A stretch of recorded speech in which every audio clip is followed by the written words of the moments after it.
Borger Breeveld, 20 juli 1944, Paramaribo. Acteur en mediamanager. Borger Breeveld ontpopte zich al vroeg als creatief talent. Zijn zangcarrière begon in het radioprogramma van Lydia Emanuels. Hij organiseerde de eerste teenage shows bij de stadszending. Later trad hij met neef Arnie als het Brian Baker duo op bij de start van de Surinaamse Televisiestichting, STVS. Eind jaren 60 studeerde Breeveld af aan de Amsterdamse Filmacademie.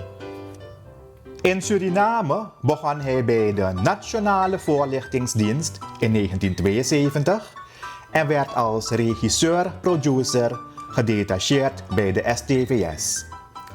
Vanaf 1975 had hij zijn eigen mediabedrijf Pro Video Productions.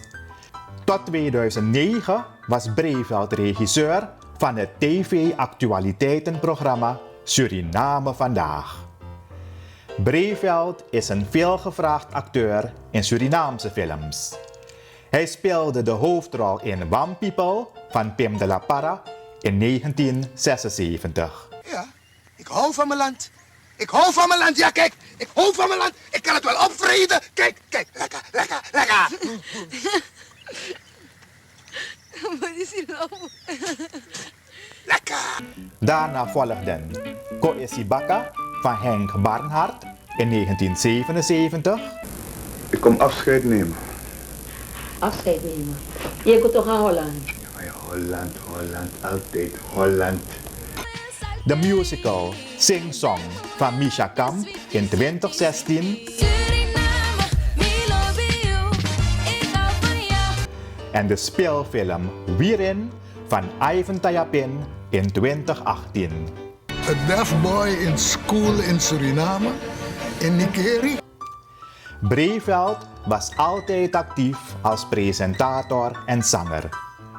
Hij scoorde met producers Oscar Harris en Henk van Vliet in 2022 een tophit met het nummer Segi Blessi Lobby Furu Grani. Segi blessi lobby furu grani.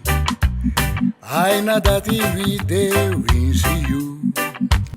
Breeveld werd benoemd tot grootofficier in de ereorde van de Palm in 2010.